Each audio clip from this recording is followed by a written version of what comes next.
Welcome to Healthy Births, Happy Babies, where we share tips, tools, and stories grounded in natural childbirth and parenting principles, so that instead of feeling overwhelmed and confused during this exciting time in your life, you feel safe, supported, and empowered in your childbirth and parenting journey. And now, here's your host, Dr. Jay Warren. Hello, and welcome back to another episode of Healthy Births, Happy Babies. I'm Dr. Jay Warren. I'm the Family Wellness Chiropractor and the Wellness Care Coordinator here at the CAP Wellness Center. And today we have Anna Verwaal as our guest. She's here to talk about her area of our expertise, which is prenatal and perinatal psychology. It's a fascinating subject, and it's something that the research has been around for decades, but it's really kind of a new conversation for parents to learn how the prenatal experience and the birth experience can imprint the psychology of the baby that really can affect their mental health and well-being of their little one for years and years to come, and even into adulthood. So she is an expert in this world, and I brought her here to share her experience and her wisdom so that it can help you during your pregnancy. But before I bring her on, I want to, as always, take a moment to thank our sponsor, the CAP Wellness Center. The CAP Wellness Center in Encinitas, California, has assembled an incredible team of fully certified holistic healthcare professionals that offer the very best in prenatal, postpartum, and pediatric wellness services. We offer acupuncture, chiropractic, massage, yoga, lactation support services, and a wide variety of birth education classes to ensure that you are fully able to experience the power of birth. And now, let me introduce Anna Verwaal to you. Anna is a maternal-child health nurse, a conscious conception and birth consultant, a birth and postpartum doula instructor, a UCLA certified lactation educator, and a birth photographer from the Netherlands who's worked in the US for the last 25 years. After a long nursing career in various obstetrical and home health settings, she preferred to work with families and babies privately and started her own birth consulting practice. She currently travels internationally to lecture and teach workshops for birth professionals and doulas about the cellular memory of the birth experience, the psychological and hormonal blueprint for birth and bonding, and the deeply psychological and emotional, spiritual aspects of giving birth. I'm very excited to have Anna on a podcast. It's truly an honor to be able to sit down and have a conversation with her about this topic. And with no further ado, let's switch over to my conversation with Anna Verwaal.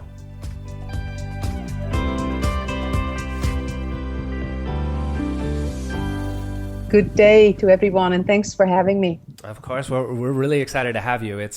And I personally am excited to have you on the podcast because it was your TEDTalk, which I mentioned in your intro, that I watched years ago. And I can't remember exactly how I came across it. Karen Messer is who introduced us. It was before then. It was before my son was born, probably in some of the pediatric classes I was taking. And it opens a whole new world into what prenatal care is about, and just exposing women to the prenatal experience and how parenting starts right from the get-go. And so that's why I wanted to have you come and share your wisdom and knowledge on that. But before we go into all of that, I read your intro about like who you are and what you've done, but introduce yourself to our audience and just kind of introduce yourself about how you got interested in the work that you're doing now in pre and perinatal psychology. I think I started all at the other end of it. I started in a nursing career in my native Netherlands, and then I traveled around the world quite a bit, and then I came to the States about 25 years ago, and could only get a job in labor and delivery and postpartum, and it was not even my favorite area of work at that time. But through my work in that particular area, I realized that certain things that had happened to me pre and perinatally, meaning the time of birth, were activating when I was assisting at certain births. And I asked myself the questions like, how can it be that my body is responding to what I'm seeing happening in the delivery room?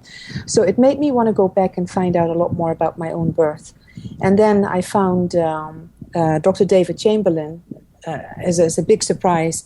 And I asked him one time, I said, not knowing who he was and what he did, he was a very, very well-known pre- and perinatal psychologist. I said, do you believe that babies can have memory from the time in the womb and before birth? And he just put his fork down, stood up, went to his office, came back with a little book, and it was called Babies Remember Birth. So that was the beginning of learning about pre- and perinatal psychology about 20 years ago. And then throughout my work in labor and delivery and postpartum, I just witnessed the things that happen to babies and could see the beginning of a belief system or pattern begin based on what experience the baby would have had. And then I went to further study it, and it became my life's mission to educate people about this so that we can prevent a lot of the trauma that I think is unnecessary from happening. Well, that's really interesting, and that's something that I think with a lot of the women that I work with prenatally, they really understand on the physical level during the pregnancy, like what they eat and what they drink, how they exercise is going to contribute to the health and the well-being of their baby. Sometimes they do it just for themselves, but I think they really understand that's what they're doing for the baby. But now science is really showing that the feelings and the experiences that a mom has during pregnancy is biochemically and even energetically affecting the baby. And can you talk then about kind of that bridge, about what the research has been showing in this area? Well, what absolutely totally surprised me is when I heard Bruce Lipton talk one of the conferences, and he was mentioning that it is even a few months prior to the actual moment of conception that has a huge effect on which genes are going to be turned on, let's say switch on at the moment of conception. And how I understood it to be is that Mother Nature has this incredible way of preparing the baby for the environment it's going to be born into based on the environment it was conceived into. So what happens to a mother is that it's not only what she eats and drinks, but everything she feels and experiences in her environment that has an impact on her offspring's future health, intelligence, and entire genetic manifestation. So in essence, fetal development is determined by the environment it lives in. And the environment the fetus develops in is the mother's womb. So that is so incredibly important. So I'm very happy to hear that women are very conscious about what they eat and drink, because listen, when I went through my mother's womb, smoking was still considered the norm, or normal, not that. Yes, we had these incredible advertisements by cigarette companies that literally advertised and said that you would have a slimmer baby if you smoked, which would facilitate an easier birth.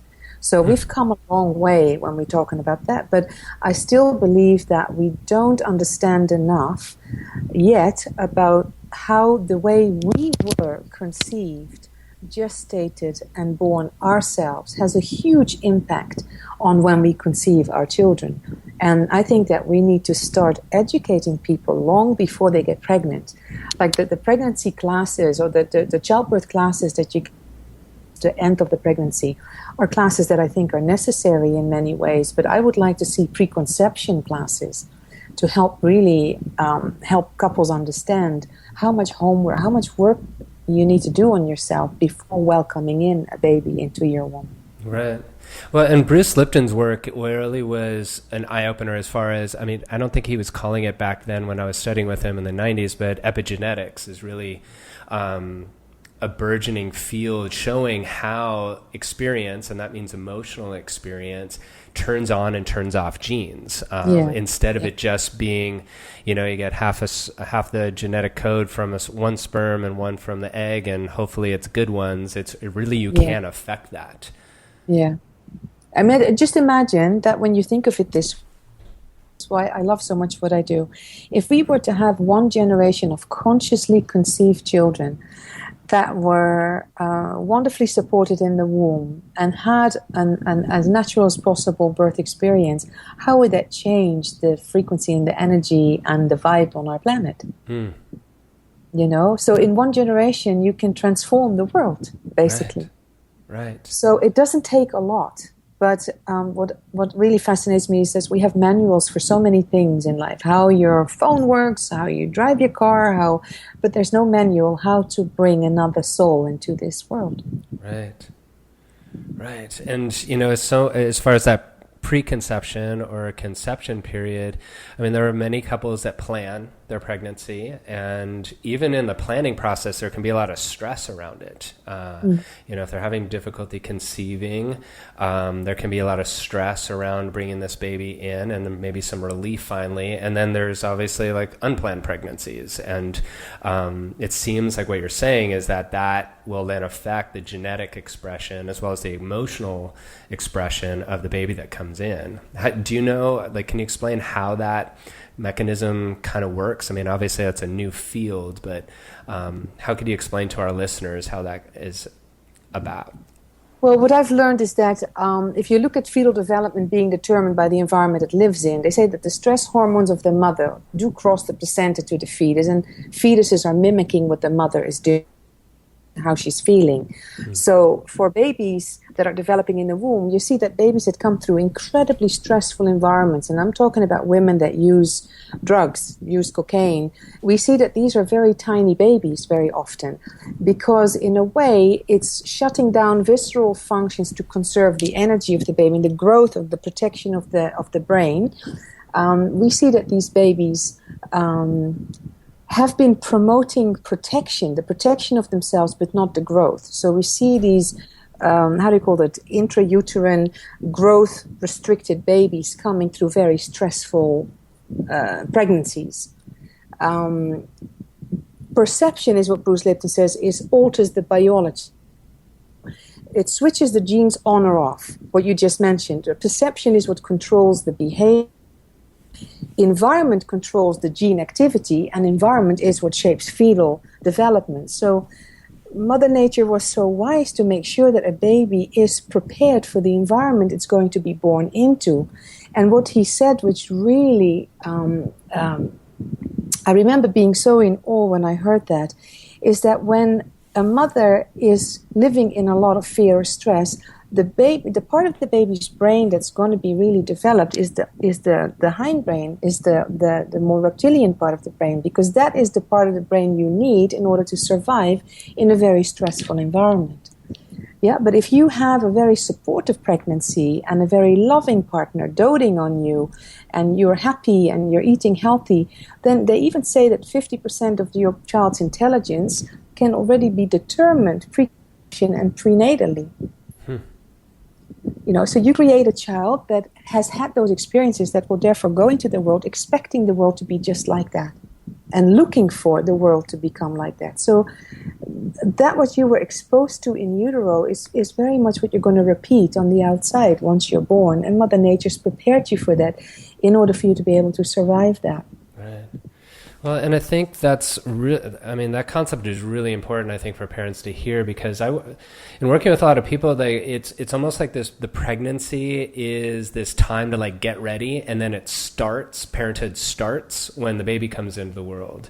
And there's a lot of stress factors as far as being busy at work and catching up on things and getting prepared for taking maternity leave and the like. And so pregnancy is kind of this stressful thing to get through in order to be ready for the baby to come through, rather than understanding all right, that stress is now preparing your baby for a stressful environment. Hopefully that will help some parents kind of shift things into, all right, let's start that wonderful environment now. Well, ideally you start it long before you're thinking of conceiving. Right. So that, because if you look at the research, which is also so incredible, 3 decades of research in the field of pre and perinatal psychology has discovered that there are early prenatal and perinatal is the time of the birth, around the birth, that we have sensory capabilities that allow a baby for awareness, memory, and learning. So we learn things when we're in the womb. We learn about behaviors that we're being exposed to in the womb. They say that what you learn during that period contributes to psychological and personality development. So you don't want to wait starting this after the baby is born, because you've already shaped the baby in those 9 months in the womb. Right. And then any kind of stressful or traumatic experience that a baby goes through prenatally in the womb or perinatally during birth has a lasting effect on a human life, has a lasting effect on that baby. And that is what I see so much when I teach workshops or when I work with parents one-on-one, is that babies that have had certain type of conception experiences can play that out in their life, in the way they attract people or the way they feel not wanted.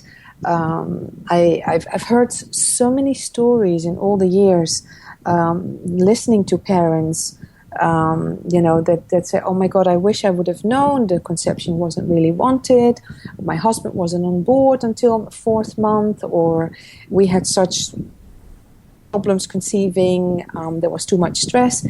I see that is played out in the lives of the children. And basically, Dr. J, in our own lives, we have been as well conceived, gestated, and birthed. And I see that many of us, actually most people, have no idea how these early pre and perinatal imprints have had a huge influence on their lives. Can you give an example of that, of like a certain conception experience and how that would show up as an adult, say, and how they affect there's one story that really stands out to me, and that was a woman who called me because she wanted to talk to me about her son. Now, I thought she was talking about a little boy, but then in the conversation I understood that she was talking about a 34-year-old male who was married and his wife was pregnant. The story was that he absolutely could not get anywhere near hospitals, and it was so bad that when his grandmother was lying, passing away in a hospital, he couldn't enter the building. So he had severe hypochondria. With his wife about to give birth soon, there was just the fear about him not being able to even get anywhere near his wife in a hospital. So I asked the mother, I said, well, can you tell me anything about the circumstances around his conception or your pregnancy? What was going on in that time? And she was telling me, amazing. She was telling me, well, I just finished studying medicine and I was going into my pediatric residency. So I was very busy, very nervous, very unexperienced, and always had a beeper in my pocket, and was called several times throughout the night to go into the emergency room to deal with very sick children that were brought in. And I felt very incompetent and nervous. So that was her reality. So imagine being a baby in the womb, experiencing your mother's stress around her job being a pediatric resident. She once told me that she had to take care of a baby, a 2-year-old, and the baby passed away on her shift, and how incredibly guilty she had felt about things she had done wrong.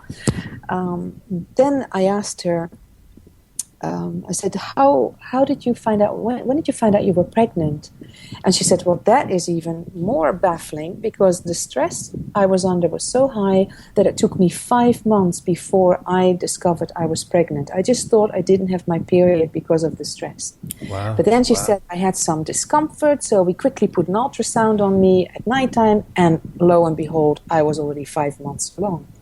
So do you understand how this baby developing in the womb must have felt? You know, it was very clear to me that you can become a major hypochondriac if your mother is a pediatric resident, needing to take care of very sick children and feeling incompetent most of the time and nervous. And those are the feelings and the emotions that you have basically been marinated in the amniotic fluid inside that mother's womb. Right.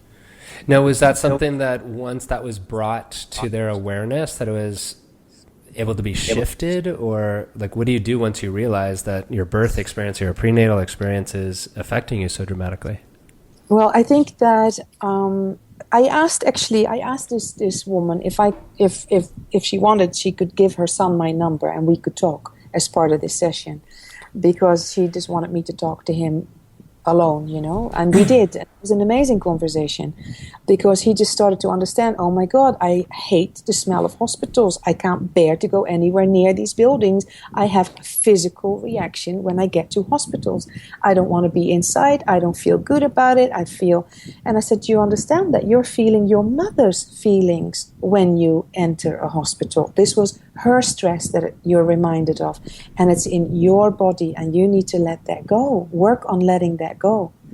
Another thing that was really fascinating, which I wanted to address with him in person, was that, do you feel sometimes you're unnoticed? People don't really see you. Does that play out in your life? And he was like, oh my God, yes, completely, but how do you know? I said, well, your mother gave me permission to share this with you, but she wasn't really aware of the fact that you were inside her womb until she was 5 months along.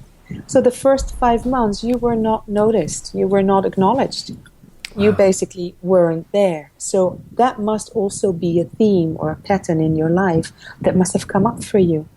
Wow. So we had a beautiful conversation where he understood what his imprint was, and he understood that he became the way he was because of his mother's circumstances, and that it really had nothing to do with who he was. Right. And I think that when you have that awareness, you can begin to work on letting it go. It's like taking off what I said in the TEDTalk, a layer of clothing that belongs in your mother's wardrobe, but you're wearing it. It's just time to take it off. Right. But most of the time we don't know what the pieces are we need to take off. So I love in the work I do is that I ask people, what do you know about perinatal circumstances? And then when we explore it, I get so often that people say, oh my God, I had no idea, but this is what happened. No wonder that I behave like that or that I feel like that. Right. So in a way, it's like giving people back to who they were meant to be and helping people let go of the people that they became because of circumstances. Right. Do you find that mothers or couples, for that matter, repeat their own pregnancy or birth experiences? Oh, I love that question. Yes, very often. And I look at it now. I've come to look at it as the wisdom of the soul. That the things that we have not dealt with, the things that we have not been able to transform, the things that have not been brought to our consciousness will come to us as our fate. So I see that a lot in the birthing experience, yeah? And for many years, when I could see so clearly what the circumstances were, I wanted to help prevent it so that it wouldn't have to be repeated, which is why I think the pre- and perinatal preparation prior to childbirth education is such a huge factor we're overlooking. Because I always help my clients understand how they were shaped, where their beliefs and fears came from before they were going into the birth journey, before they actually were going into, how do I say that, the latter months of their pregnancy. Because if you go into the birth experience with that consciousness, then I saw that these births were so much less dramatic. You know, the drama that I saw so much as a labor and delivery nurse, I saw very often that when I asked the questions later, that I thought, oh my God, this was completely a playback of what happened to the mother's birth experience herself, or what happened to the father. Sometimes it wasn't even the mother, but it was the father or the significant other. Their birth experience came up. So for the first few years, I only focused on the women. But then some things happened with some husbands where I went, oh my God, I need to also pay attention to what happened to the men, because they bring the energy into the birthing room as well. Right. And there was one father, I photographed him, and it was just absolutely incredible that when his wife was birthing in water at a birth center, and when the midwife checked the cervix of the mother to be, and said, wow, you are 10 centimeters dilated and you can push the baby out whenever you want to. The father literally grabbed his head, put his hand on the temples of his head, and went, oh my God, they're going to die. Oh my God. And I could see through the lens of my camera what kind of birth experience the father had had. But I was just so dumbfounded by that I waited. So the baby was born beautifully. the father's fear level kept rising until the baby was actually out and breathing well, and there was nothing that could go wrong. Yeah. Well, a week later, when I developed the photos, I went back to this couple and showed them the pictures, and I said, "May I ask you what happened to you? Why you were absolutely terrified?" And then he said, "I have no idea. I didn't expect that to come up." Well, to make a long story short, I said, "Can you ask your mother? Because I'm very, very fascinated by what you did, and I have the feeling it has something to do with your own birth." So the mother, who lived not far from the couple, came, and I said, "Ma'am, can I ask you something? What happened at your son's birth?" And she said, "Well, why?" I said, "Well, because something happened, I'm sure." And she said, "Oh my God, well, when I was 10 centimeter dilated and I was able to, ready to push, they put the forceps on his head, but they nicked part of her cervix, and she started to bleed and nearly bled out. So she had a major emergency when this baby, the son, was being born. So he was taken away with forceps, which is exactly where he put his hands. Right. Exactly at the same time when his wife is told, "You're 10 centimeters dilated and you're ready to push." Whenever you feel the urge to push, you can push with the contractions. So I had learned this. What I witnessed, Dr. J, I then learned in pre and perinatal psychology, that we have a cellular memory of the experiences that we have gone through ourselves that get activated. And birth is an incredible moment in time when our own birth imprint can get activated. So for me, it became detrimental to talk to my clients about it long before we were going to have that baby, because then this father, for example, who might have still felt a bit tense, I would have been able to say, "Breathe through it. Remember, this was your stuff. This has nothing to do with what's happening right now in this moment. Yeah. Just breathe through, and the baby is fine, and your wife is doing fine, and everything is okay." Do you see? So I realized that by having the information, we could prevent things from going wrong or being made potentially much more difficult. Right. Or but even allowing the baby, I don't know how to word this, but allowing the baby to have their own birth rather than their parents' birth.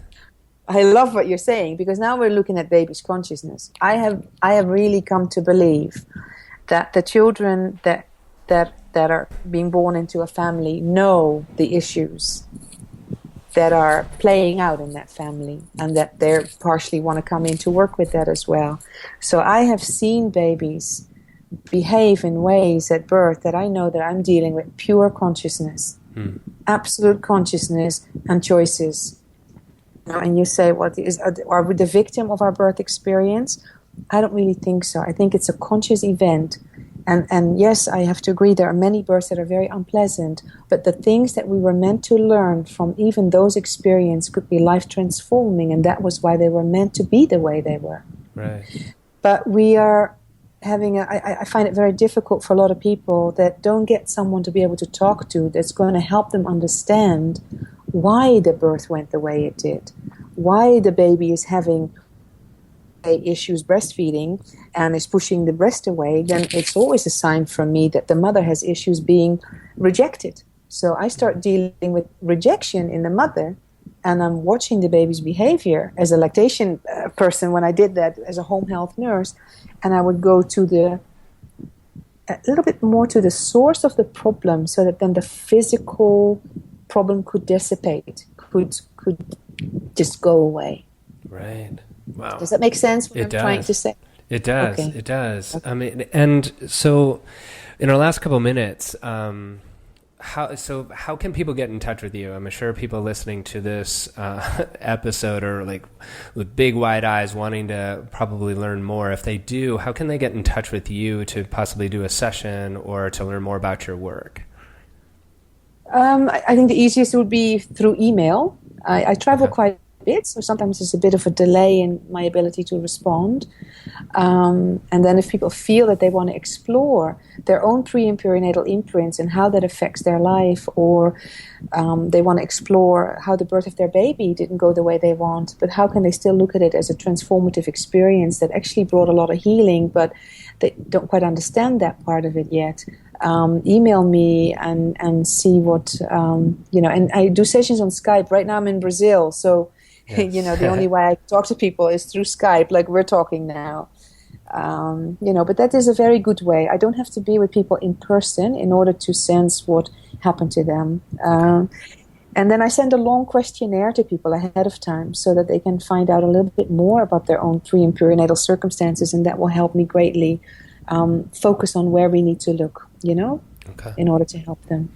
Okay, and so I'll put your website and obviously your email information in the show notes in the blog post so the listeners can get that information and get in touch with you. But you're also going to be here locally, locally, in San Diego next month sometime as well. Do you know if those dates have been firmed up, or do we still working on that? I think that Pierre Messer, who's organizing it, is still working on that, but I think it's April 16, around your tax weekend. Okay. I think it's meant to be in California. Okay. And in San Diego area. Okay. When those dates sessions. Those dates I'll put down as well. Just one, if you're local here in San Diego and want to, be with Anna and take her workshop, whether you're, in the birth professional healthcare world or as a parent and wanting to do those individual sessions. So Anna, with our last couple minutes, I always like ending with a couple of questions. One's for the mom. What's the major take home that you'd like the mom or dad, the parents listening to this, to take from what we talked about today? I think that I would like to address it to the pregnant mom and her significant other and the future dad, because I think it's very important to know that pregnant women are shaping the future of humanity in their womb right now, every day. And they cannot do that alone. So I don't want to let the man off the hook or the significant others. There could be two moms or two dads. I want people to know that the way a pregnant woman is dealt with in our culture is the most important thing. It is not just the responsibility of the mother that's pregnant. It's the responsibility of all of us to treat pregnant women in a way, because that child is going to change our world. Yeah. So if the circumstances in the womb are really supportive and wonderful, then we're going to create a child for whom that world is the norm. And therefore it's going to become that kind of world. So yes, mothers, not to make you feel like you've got so much on your plate already. It's your environment. Don't forget to ask your environment to support you, because we're growing that baby, all of us, in a way, yeah? Mm-hmm. And then for the babies, because you said that the babies, I just like to address their level of consciousness. And that is that I would like to tell the babies that your parents are doing the best they can. Don't forget that, and that they are also unbeknownst to them very often dealing with the patterns and the imprints that they inherited from your grandparents, and that you are probably going to be dealing with it and going to expose that in your whole family line. That is what I see the babies do. And the other thing is, never forget that you will always remain connected to source. Yeah. I think that is what I would like for babies to remember. Oh, that is just beautiful. Anna, thank you again so much for being here today and sharing your knowledge. I really encourage you listeners, reach out to Anna and get more information if this subject resonates with you and you want to learn more, whether it's here in San Diego when she's here in town in April, or through Skype and doing some sessions. I think this work is really important, and I would love to dive into this subject even deeper, because I know with your wisdom, Anna, we only scratch the surface of things. So hopefully we can dive into maybe another conversation for another episode and go even deeper. Happy to come back. All right. Yes. Beautiful. Thank you very much. And if it's not before then, I'll see you in April when you're here, Hannah. Yes. Yeah. Okay. Looking forward to that. All right. Me too. Okay. Bye-bye, everyone. Bye-bye. Thank you for joining us today. For more information about this episode and other natural childbirth and parenting topics, please visit us at capwellnesscenter.com or message us on our Facebook page with any questions you might have. We here at the Cap Wellness Center look forward to helping you and your family be as happy and healthy as you can be.